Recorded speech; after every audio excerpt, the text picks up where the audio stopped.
sommes très heureux oh, on va se tutoyer, on se connaît, de te recevoir pour cette parution, très belle parution de l'Aiglon.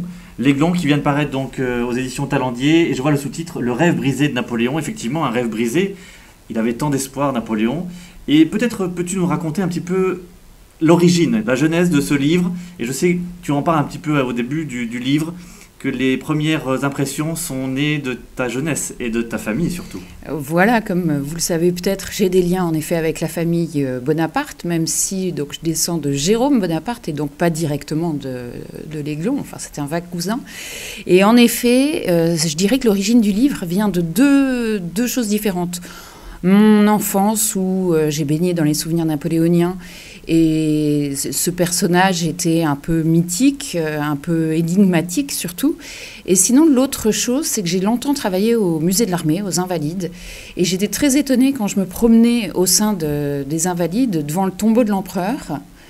On voit cet énorme tombeau. Et quand on déambule autour, on se promène on marche sur une pierre et on voit tout simplement que repose son fils à ses pieds. Il n'y a même pas un cercueil, il n'y a rien qui le mentionne. Donc je me suis à nouveau interrogée sur ce prince, dont on ne sait finalement pas grand-chose. Alors effectivement, on ne sait pas grand-chose, mais c'est surtout un espoir énorme pour la dynastie, pour Napoléon lui-même. Il y a déjà une petite anecdote. On sait que, chose intéressante, c'est que Joséphine était le petit nom que donnait Fersen à Marie-Antoinette, et comme par hasard, c'est aussi une Autrichienne qui va servir, je ne sais pas si le mot est applicable et si vraiment il est très, très adapté, mais de ventre à Napoléon. Il veut un héritier, et c'est Marie-Louise, une archiduchesse... Une archiduchesse autrichienne. Qui va être vraiment ce ventre qu'il attend, cette impératrice nouvelle qui va porter tous les espoirs. Et c'est incroyable de voir à quel point Napoléon, à partir du moment où il a fait ce choix, va se calquer sur tous les rites d'Ancien Régime pour son mariage et après pour la venue au monde de l'enfant. La cérémonie lorsque Marie-Louise pénètre sur le sol français pour la première fois correspond en point par point à ce qui avait été fait pour Marie-Louise. Pour Marie-Antoinette, pardon. Il n'a pas eu l'air de craindre justement un mauvais présage. C'est étonnant qu'il n'y ait pas pensé, que ça ne lui ait pas fait peur. Pourtant, il y en a plusieurs. Il y a notamment cet incendie qui rappelle aussi les incendies précédents de mariage, des fêtes de mariage du dauphin avec Marie-Antoinette. Mais quand même, au-delà de tout ça, il y a quand même une chose formidable, c'est que le mariage donc a lieu en avril 1810, et très peu de temps après, le 20 mars, va naître cet Aiglon tant attendu. Cet Aiglon naît, les mois avant la naissance, déjà Napoléon ne pense plus qu'à cet événement. On est impressionné de voir à quel point il va dans le détail superviser chaque préparatif, que ce soit la layette, le mobilier, tout est vraiment préparé pour cet enfant. Et le grand jour, en effet, arrive. Le 19 au soir, Marie-Louise a les premiers signes montre les premiers signes d'enfantement. Et c'est la panique un peu aux Tuileries. L'accouchement ne se passe pas très bien. Le docteur Dubois, qui est chargé de l'accoucher, va avoir des difficultés, va être même terrorisé devant sa responsabilité. Napoléon va essayer de le mettre en confiance, préfère se retirer, et quand il revient dans la chambre de l'impératrice après la naissance, il se jette au chevet de Marie-Louise et il porte même pas un regard à son enfant, pensant que l'enfant est mort. Et c'est le docteur Corvisart, qui était son médecin, qui prend l'enfant et qui le lave, et à ce moment-là, il entend le cri de l'enfant, et merveille, il a un fils.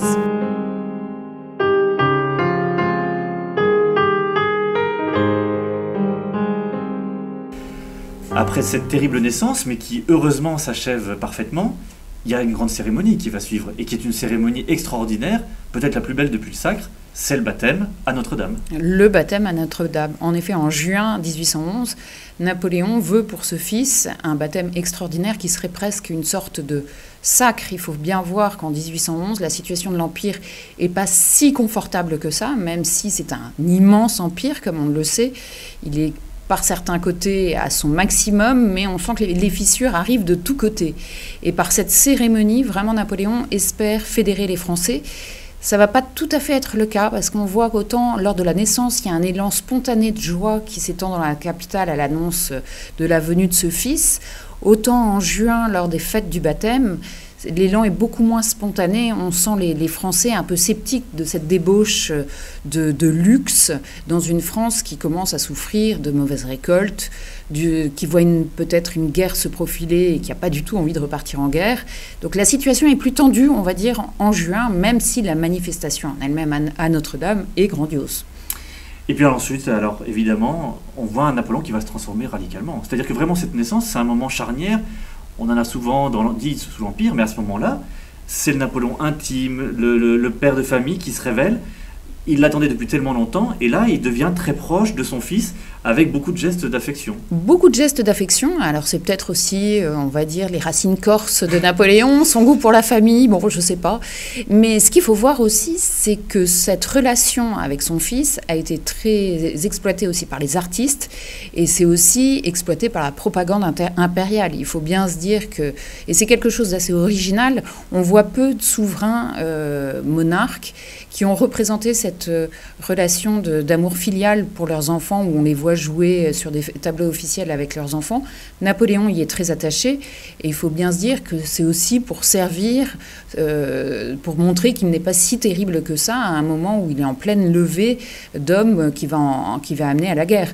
Donc, bien sûr, il y a une vraie relation avec son fils, c'est vraiment sa bouffée d'air, je dirais, dans ses affaires, mais c'est aussi à des fins de propagande.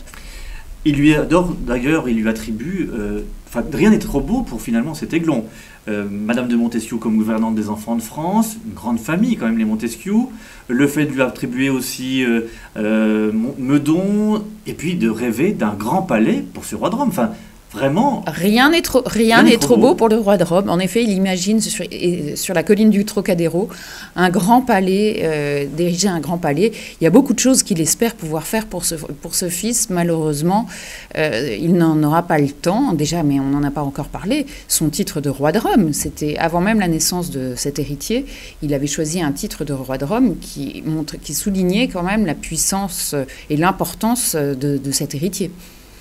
Et puis alors ensuite, évidemment, arrivent les années terribles, c'est-à-dire non seulement la régence de Marie-Louise 1813, mais surtout 1814, avec ses adieux déchirants de janvier 1814, et puis c'est le dernier moment où la grande famille, finalement, Napoléon, Marie-Louise et le roi de Rome, sont enfin réunis, et ce sera donc... Oui, et même sous l'Empire, il y a un épisode aussi qui est loin d'être anodin et très important, qui se rattache au roi de Rome, c'est l'affaire Mallet. C'est-à-dire que cet héritier, s'il est si important, rien n'est trop beau pour lui, c'est aussi parce qu'il est le fondement de la dynastie napoléonienne. Et lorsque Napoléon part donc en Russie, il va y avoir une tentative de coup d'État de la part du général Mallet. Et là, on s'aperçoit que l'empire dynastique n'a absolument pas pris. C'est une énorme déception pour Napoléon. Et il y a la fameuse phrase du préfet. Oui. Personne ne pense jamais au roi de Rome. On ne pense jamais à ce roi de Rome. À ce pauvre roi de Rome. Ouais. On l'oublie sans cesse, oui. En effet. Et il est oublié par les plus fidèles de Napoléon. Donc, à son retour, Napoléon va essayer de réattirer l'attention sur son fils. Et il y a à nouveau une propagande lors de la campagne de France où on voit le jeune roi de Rome prier pour son père et pour les soldats de son père. Mais finalement, en effet, la mayonnaise, entre guillemets, n'a pas le temps de prendre. Et c'est lorsqu'il part en janvier 1814, Napoléon dit un dernier adieu à son fils, part en pleine nuit à la guerre, et le roi de Rome ne reverra plus jamais son père. Il y a 2 dernières tentatives pour le remettre un peu en selle, d'une certaine manière, d'un point de vue dynastique et surtout politique. La première tentative, c'est la première abdication à Fontainebleau en avril 1814, et puis finalement il abdique sans condition. Mais la seconde, qui est plus importante peut-être, c'est en 1815. C'est en 1815, tout à fait, puisqu'en fait, constitutionnellement parlant, le roi de Rome a porté le titre de Napoléon II pendant une dizaine de jours.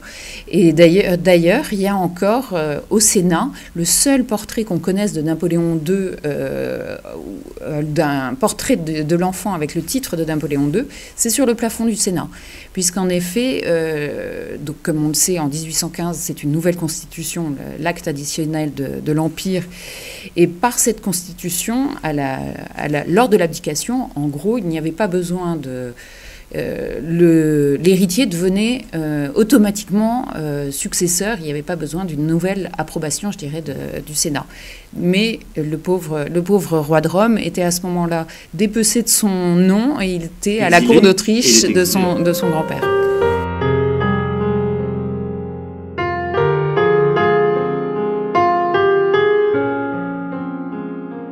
Après ces moments heureux, ces ors des Tuileries et ces moments vraiment très heureux, partagés avec sa famille, vient le temps de l'exil et des moments beaucoup plus difficiles effectivement pour l'Aiglon. Tout à fait. Donc il quitte la France en 1814, il a 3 ans. Il arrive au bout d'un périple déjà qui est assez extraordinaire, ça pour lui. Il n'était jamais sorti des Tuileries, enfin si, des Tuileries oui, mais de l'Île-de-France. Donc il traverse la France entière.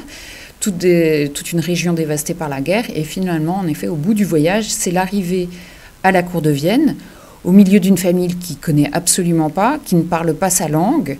Les débuts sont un peu délicats. Alors heureusement, il est avec lui, on en a vaguement parlé tout à l'heure, sa gouvernante, la comtesse de Montesquieu, pour laquelle il a une vraie passion. Donc les membres essentiels de son entourage français sont avec lui.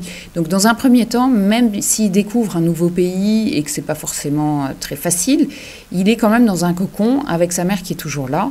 Les choses vont rapidement se compliquer. Ça va se compliquer forcément aussi parce que le titre même de roi de Rome, il ne peut plus le porter. Donc on va lui attribuer un autre titre, duc de Reichstadt. Mais il faudra 2 ans pour qu'on lui trouve un titre de duc de Reichstadt. Il faut bien voir que le fils de Napoléon représente à ce moment-là pour l'Europe que veut reconstruire le Congrès de Vienne à ce moment-là, tout ce qu'ils ne veulent plus revoir. Donc personne ne veut accorder un titre à ce fils, personne ne veut surtout qu'à terme il ait une couronne en Europe. Donc sa mère, Marie-Louise, est titrée, elle, duchesse de Parme, et reçoit donc le duché de Parme, la couronne de Parme, mais son fils n'y aura pas droit. Et au bout de 2 ans, en effet, son grand-père va lui accorder un titre, le titre de duc de Reichstadt. Alors Reichstadt aujourd'hui n'existe plus, la ville a changé de nom, c'est au fin fond de la Bohème, c'est une petite bourgade au fin fond de la Bohème sans grande importance. Mais donc ça c'est une des choses que j'ai voulu souligner dans mon livre, c'est que pendant 2 ans, cet enfant, personne ne sait comment l'appeler, il n'a plus d'identité. On lui a gommé son identité à un moment quand même crucial de la formation de sa personnalité. Les choses justement sont très liées aussi à la volonté à la fois de Metternich d'un côté, mais surtout de son grand-père, puisque François tient à lui donner un rôle. Donc il va peut-être un peu l'éduquer comme un prince, mais un prince un peu différent des autres tout de même.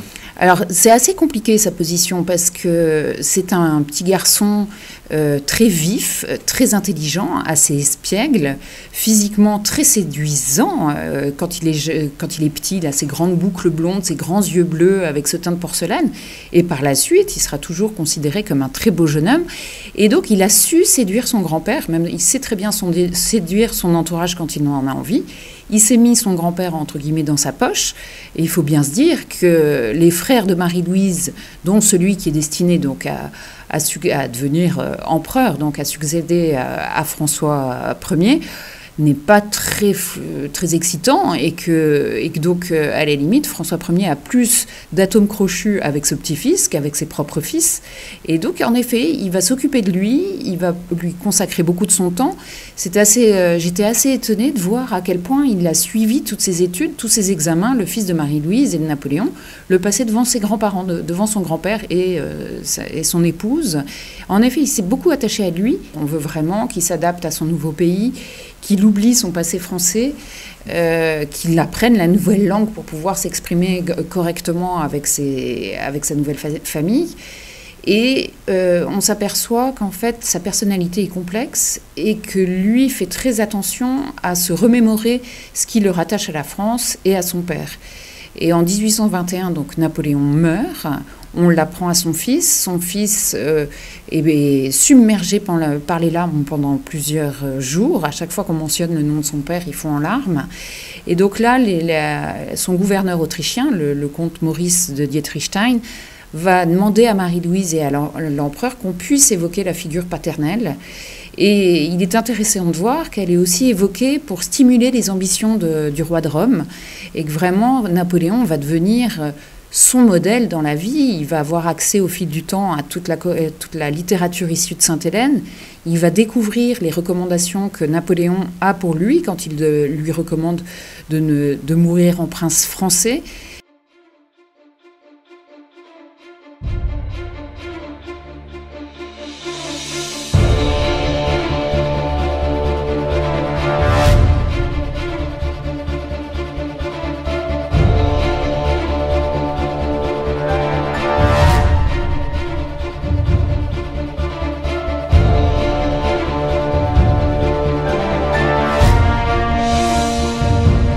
Achever non seulement notre entretien, mais surtout la terrible vie, finalement, le drame de la vie de l'Aiglon qui s'achève dramatiquement en 1832.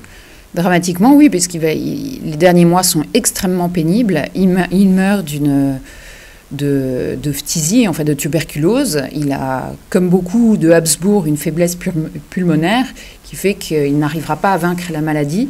Et il meurt dans des circonstances absolument atroces, donc le 22 juillet 1832. Et ça ouvre la voie à sa légende. Mais pour bien peut-être comprendre sa légende, il faut voir que lorsqu'il meurt en 1832, la situation européenne a été quelque peu agitée, entre autres en 1830, et que ça m'a beaucoup frappé dans mes recherches. Tout au long de la Restauration, le fils de Napoléon constitue une crainte pour certains et un espoir pour d'autres. Donc il y a beaucoup de bonapartistes, entre autres, qui vont essayer d'aller le rencontrer jusqu'à Vienne. Et donc, lorsqu'il meurt en 1832, ça ouvre la voie à sa légende, parce que finalement, en France, on ne sait pas grand-chose de lui, et tout est imaginable, entre guillemets.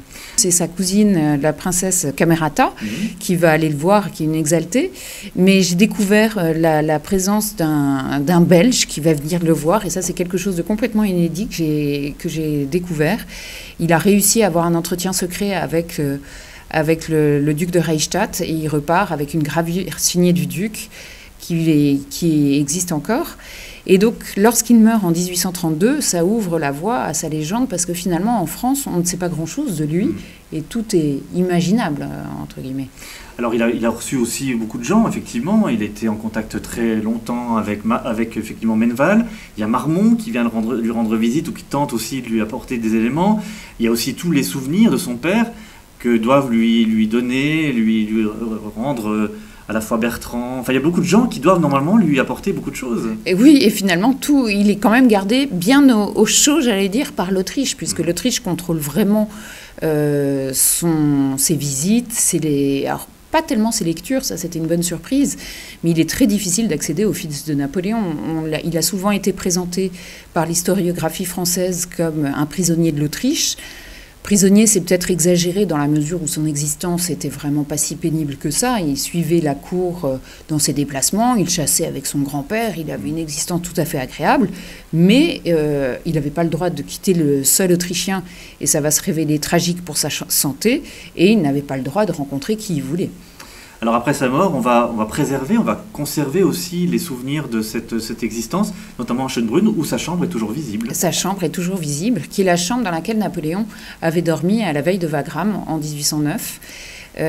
Alors la chambre qu'on visite actuellement à Schönbrunn n'est pas tout à fait la même, parce qu'il y a eu de très gros travaux qui ont été faits justement au lendemain après la mort du duc de Reichstadt, parce qu'on craignait que cette tuberculose se soit entre autres divulguée dans les tentures de la pièce. Donc elle a été un peu remaniée, mais en effet on s'attache à son souvenir.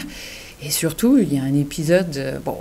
la légende de l'Aiglon va évoluer avec le temps. Il y a d'abord toute la période romantique, où déjà son surnom d'Aiglon lui est donné par Victor Hugo. Qui va faire des poèmes extraordinaires. Des poèmes extraordinaires qui paraissent dans Le Chant des Crépuscules en 1836, et après aussi œuvre de la légende qui, à mon sens, est magnifique, et qui d'ailleurs, je crois, va être rejouée en 2021 dans le cadre de l'année napoléonien, c'est l'Aiglon d'Edmond Rostand. L'Aiglon d'Edmond Rostand, c'est avec Sarah Bernard à l'époque dans le rôle principal. Elle a plus de 50 ans, elle a absolument voulu jouer le rôle, elle s'est fait couper les cheveux à la garçonne, et la pièce a un succès incroyable. Et sera souvent redonné jusqu'à nos jours, oui. Effectivement, donc la littérature, la poésie, le cinéma, la télévision vont s'emparer aussi de l'Aiglon. Mais il y a un moment encore plus peut-être terrible pour lui, malheureusement pour lui, c'est son retour. Son retour en France, ce retour des cendres, qui est organisé un siècle jour pour jour, après le retour de son propre père. Alors, donc oui. en décembre, non pas 1840, mais 1940. Mais 1940. À la limite, en effet, c'est tragique. On est en pleine période de collaboration avec l'Allemagne nazie. Et c'est un souhait qui est soufflé à Hitler de ramener les cendres de l'Aiglon par geste de sympathie pour les Français, pour essayer d'amadouer les Français. La cérémonie est sinistre. En effet, a lieu donc un 15 décembre, date anniversaire du retour des cendres de Napoléon Ier, dans un froid glacial, et surtout, la cérémonie est boudée par les autorités françaises. Et je dirais que même si la cérémonie est tragique en elle-même, on peut dire que c'est peut-être la principale victoire politique de l'Aiglon, c'est que cette cérémonie, le vendredi 13, donc 2 jours avant, va contribuer au renvoi de Laval, parce qu'en fait, Laval a accepté ce retour des cendres sans même en parler au maréchal Pétain. Pétain en prend un peu ombre et saisit ce prétexte pour faire sauter Laval le vendredi 13 décembre 1940. Donc l'Aiglon a encore un rôle politique qui est assez important à ce moment-là. C'est vraiment une des choses que j'ai découvert tout au long de mon travail, c'est qu'il a un rôle, il plane sur l'échiquier européen pendant de nombreuses années. Ce très beau livre que vraiment je recommande à tous nos auditeurs et à tous nos spectateurs. Ce très beau livre aussi, il révèle un certain nombre de découvertes et surtout de recherches, parce qu'il y a des recherches notamment dans les archives en Autriche qui sont fondamentales. Alors oui, je suis allée en Autriche, j'ai même presque commencé par là. C'est assez compliqué de s'y retrouver parce que soit c'est en français, ça c'est facile, mais après sinon c'est en allemand gothique, là j'ai eu plus de mal. Et je dirais que les choses les plus intéressantes que j'ai pu trouver là-bas concernent sa carrière militaire. J'ai eu accès pour la première fois à tout son dossier qui est conservé aux archives de la guerre de Vienne. Et on découvre les excellentes remarques de ses supérieurs. Ça, c'était très émouvant. Et sinon, l'autre chose qui était très intéressante dans mon travail, c'est moins loin, plus près de chez nous, mais c'est le département des manuscrits de la Bibliothèque nationale, qui conserve en fait toute la correspondance du gouverneur du duc de Reichstadt, le comte Maurice de Dietrichstein, d'une part avec Marie-Louise, mais surtout, je dirais, avec Neiperg, donc le deuxième époux de Marie-Louise, avec lequel il est très ami, et donc il rend compte à Neiperg quasiment chaque jour de ce qui se passe avec le duc de Reichstadt, et je dirais qu'il se lâche un peu. Il en a gros sur le cœur à certains moments, il trouve que son élève est rebelle, ne travaille pas assez, et il lui fait vraiment part de ses états d'âme sur le duc de Reichstadt, et là on touche vraiment à la personnalité du duc de Reichstadt, et j'ai trouvé ça particulièrement touchant et intéressant. Merci beaucoup Laetitia. Donc je rappelle L'Aiglon, le rêve brisé de Napoléon aux éditions Talendier, que je recommande chaleureusement, et merci beaucoup Laetitia j'étais ravie de nous avoir accordé cet entretien. Merci.